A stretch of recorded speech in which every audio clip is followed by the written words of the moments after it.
Vijayawada university మంచి భవిష్యత్తు కోసం తెలుగు విద్యార్థులు ఇష్టపడే యూనివర్సిటీ.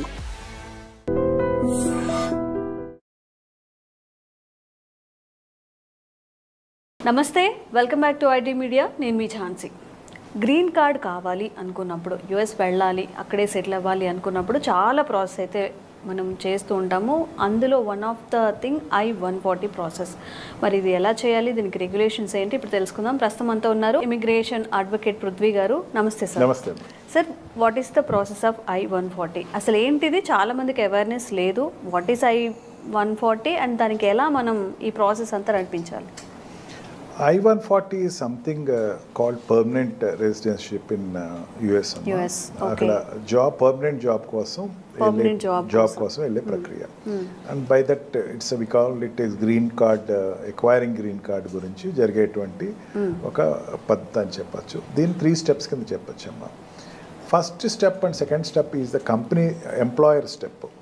వాడు ఏం చేస్తాడంటే పర్మనెంట్ లేబర్ లైసెన్స్ తెచ్చుకుంటాడు. అంటే ఒక కంపెనీ ఉంది అనుకుందాం, లెటస్ ఈ iDream అనే కంపెనీ ఉంది. ఈ iDream అనే కంపెనీకి ఒక 10 మంది ఒక యుఎస్ నుంచి ఎంప్లాయీస్ కావాలి. యుఎస్ నుంచి ఎంప్లాయీస్ కావాలి అనుకుంటే ఫస్ట్ వాడు ఏం చేస్తాడంటే అప్లికేషన్ పెట్టుకుంటాడు. పర్మనెంట్ లేబర్ లైసెన్స్ కోసం పెడతాడు. పర్మనెంట్ లేబర్ లైసెన్స్లో ఏంటంటే వాడు అప్లై చేసినప్పుడు వాడు ఈ 10 మంది నీకు తెచ్చుకునేటప్పుడు ఇక్కడ ఇండియన్స్ ఎందుకు తీసుకురాలేదు అని అడుగుతాడు. అది సేమ్ వైజ్గా యుఎస్లో ఉండేటప్పుడు యుఎస్ వాళ్ళు కాకుండా నువ్వు బయట కంట్రీస్ నుంచి, ఎలియన్ కంట్రీ నుంచి ఎంత తెచ్చుకుంటున్నావు అనే దానికి వాడు సమాధానం చెప్పాలి. ఆ ఫీల్డ్కి సంబంధించిన దాంట్లో ఇంత ఎక్స్పీరియన్స్ పర్సన్ లేడు. ఎక్స్పీరియన్స్డ్ పర్సన్ అన్నవాడు నేను అడ్వర్టైజ్మెంట్ ఇచ్చుకుంటాను, లేకపోతే యుఎస్లో ఇండియాలో ఉన్నాడు, అతను నాకు కావాలి అని చెప్పేస్తే నాకు కన్విన్స్ చేసుకోవాల్సి వస్తాము. ఆ రకంగా వాడు I-140 ఇచ్చిన తర్వాత 1 డేలోనే అది త్రూ అయి పంపించేస్తాడు. తర్వాత ఇమీడియట్గా వాడు చేసేదంటే నెక్స్ట్ అడ్వర్టైజ్మెంట్ చేయాలమ్మా. ఓకే. I-140 అప్లై చేసేటప్పుడు బాగా కాషియస్గా వాళ్ళు ఏం పెట్టుకుంటారంటే మైండ్లో, ఫీజు కట్టినప్పుడు I-140కి ఈ ఎంప్లాయీ అన్నవాడు ఇక్కడ నాకు దొరకట్లేదు అన్నది కన్విన్స్ అయితేనే ఆ పర్మిషన్ ఫస్ట్ ఎంప్లాయర్కి వస్తుంది. ఒకసారి ఎంప్లాయర్ వచ్చిన తర్వాత వాడు వెంటనే అడ్వర్టైజ్మెంట్ ఇస్తాడు. అడ్వర్టైజ్మెంట్ ఇచ్చినప్పుడు వచ్చినటువంటి వాళ్ళలో యుఎస్లో ఉన్న వాళ్ళు ఎవరు లేరు అన్నదాన్ని వచ్చిన తర్వాత నెక్స్ట్ ప్రాసెస్ స్టార్ట్ చేస్తాడు. అప్పుడు ఈ ఎక్స్ ఎంప్లాయీ ఎవరైతే వెళ్దాం అనుకున్నాడో వాడి పేరుని నేను సెలెక్ట్ చేసుకున్నాను, వీడు ప్రాసెస్ చేయండి అని పేపర్స్ పంపుతాడు. వాడు ఇది 2 రకాలుగా ఉంటారమ్మా. Already existing US non immigrant, already అమెరికాలో ఉండేటువంటి నాన్ ఇమిగ్రెంట్స్ ఎవరు ఉంటారమ్మా?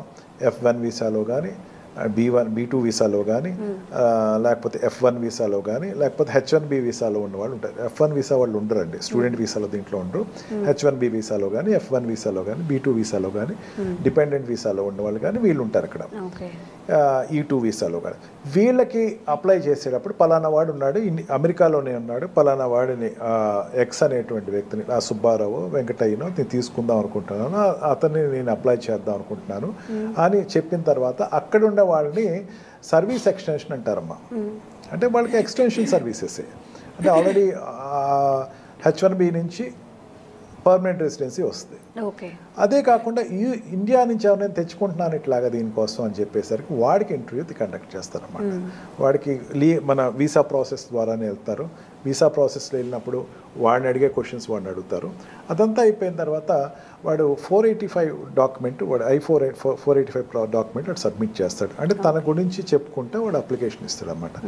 ఆ అప్లికేషన్ ఇచ్చిన తర్వాత దాని త్రూ అయ్యి వాడికి లెటర్ వస్తుంది, నీకు ఇగో నీ జాబ్ ఇది పర్మనెంట్ రెసిడెన్సీ లేకపోతే గ్రీన్ కార్డ్ అన్నది ఇచ్చాము అని చెప్పేసి వాడు గ్రీన్ కార్డ్ ఇవ్వడం జరుగుతుంది అనమాట.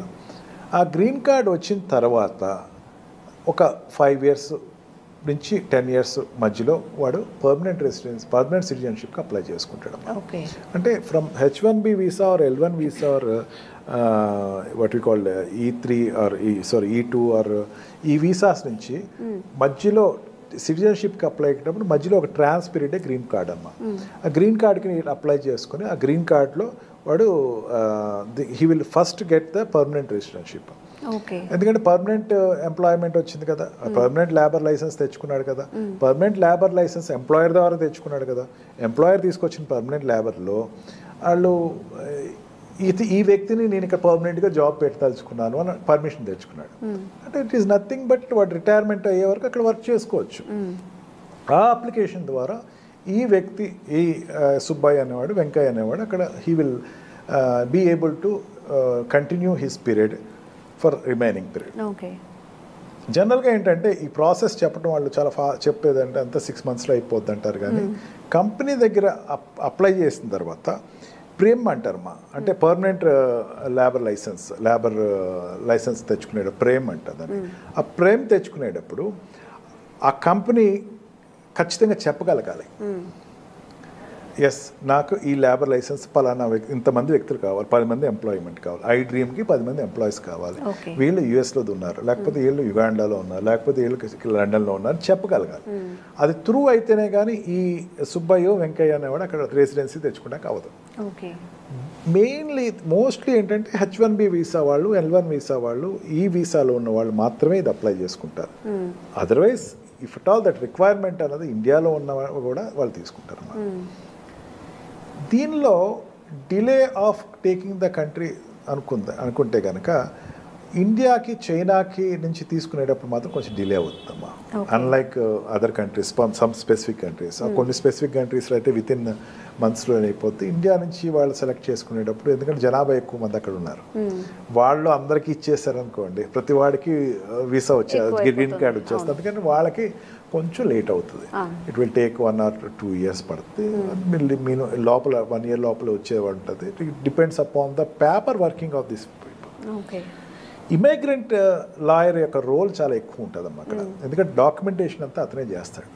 అతను మొత్తం ఆ పేపర్స్ అన్ని సబ్మిట్ చేయటం, ఆ కంపెనీ తరఫున ఇతను ఈ ఎంప్లాయీకి సంబంధించినటువంటి డాక్యుమెంటేషన్స్ అన్ని ఇన్ టైంలో సబ్మిట్ చేయటం, దాన్ని బట్టి అతని యొక్క ఈ వాట్ వి కాల్ I-140 అనేది తెచ్చుకుంటుంది ఉంటుంది. ఓకే సార్, ఇప్పుడు మనం అక్కడికి వెళ్ళాలన్నప్పుడు మీరు అన్నారు మనకి అండ్ చైనా వాళ్ళకి చాలా టైం పడుతుంది అని చెప్పి, మనం అప్లై చేయాలి అనుకున్నప్పుడు ఇక్కడ నుంచి ప్రాసెస్ ఏంటి? ఇక్కడ నుంచి అన్న స్పెసిఫిక్ ప్రాసెస్ ఉండదమ్మా. This green card is pertaining to H1B visa నుంచి కానీ or this what we call L1 వీసాలో వెళ్ళిన వాళ్ళకి మాత్రమే వస్తుందమ్మా. ఓకే. అండ్ అక్కడ ఉన్న వాళ్ళకి గ్రీన్ కార్డ్ అనేది అక్కడ ఉన్న వాళ్ళకే రెసిడెన్షిప్ వస్తుంది, ఇండియన్స్కి రాదమ్మా అంత ఈజీగా. ఇండియన్స్ అప్లై చేసేటప్పుడు అంటే కొన్ని రేర్ కండిషన్స్ అనేది తీసుకుంటారు.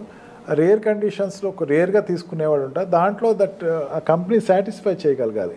మళ్ళీ ఇక్కడ వీసా రెగ్యులేషన్స్, మన రెగ్యులర్గా వీసా ఇంటర్వ్యూస్లో వాళ్ళు ఎంత ఖచ్చితంగా అడుగుతారు, అట్లాంటి క్వశ్చన్స్ అడుగుతారమ్మా. నువ్వు వెళ్ళిపోతున్నావు కానీ పేరెంట్స్ రేపొద్దున తీసుకురావు కదా, నువ్వు ఒక్కడే వెళ్ళిపోతావు, ఎన్నాళ్ళు ఉంటావు ఇక్కడ, ఆ కంపెనీ కాంట్రాక్ట్ ఎన్నాళ్ళు ఉన్నావు, తర్వాత తిరిగి వచ్చేస్తావా, నీకు ఇండియాలో ఉన్న అటాచ్మెంట్ ఏంటి, ఇది వాడు అక్కడ డిమాన్స్ట్రేట్ చేయాలి. ఇప్పుడు మనం చెప్పిన ఆన్సర్స్ బట్టి వాళ్ళు నోట్ చేసుకుంటారు కంపల్సరీ వాళ్ళు.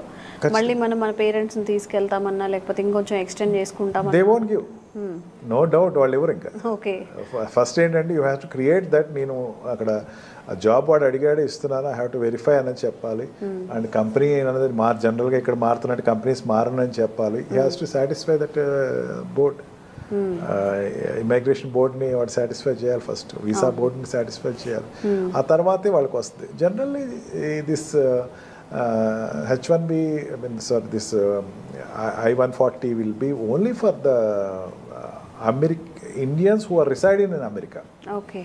Already వాళ్ళకి H1B వీసాలో కానీ L1 వీసా కానీ ఈ టూలో కానీ ఉంటారు వాళ్ళు ఆల్రెడీ, వాళ్ళకే వస్తుంది తప్ప కొత్తగా ఉన్న వాళ్ళకి అగైన్ వాళ్ళు H1B వీసా తెచ్చుకోవాలా. మీరు అడిగినట్టు వాడు H1B వీసా తెచ్చుకోవాలా, అక్కడ ఉన్నప్పుడు వాడు నాకు కావాలి అని కంపెనీ చెప్పగలగాలి. అంటే కంపెనీకి ఎంత కాన్ఫిడెంట్ ఉండాలో చూడండి. నీ యొక్క ఎగ్జిస్టెన్స్ అనేది very much important. You have ask right question. నువ్వు రావాలి అనుకుంటే you must be very much dedicated to the company. నువ్వు చాలా డెడికేటెడ్గా నీ రోల్ అనేది 100% చేస్తే వీడు నాకు కావాలి, వీడి గ్రీన్ కార్డ్ నేను అప్లై చేయాలి అనుకున్న వాళ్ళకి the company will definitely opt for it. Okay, thank you sir. Thank you.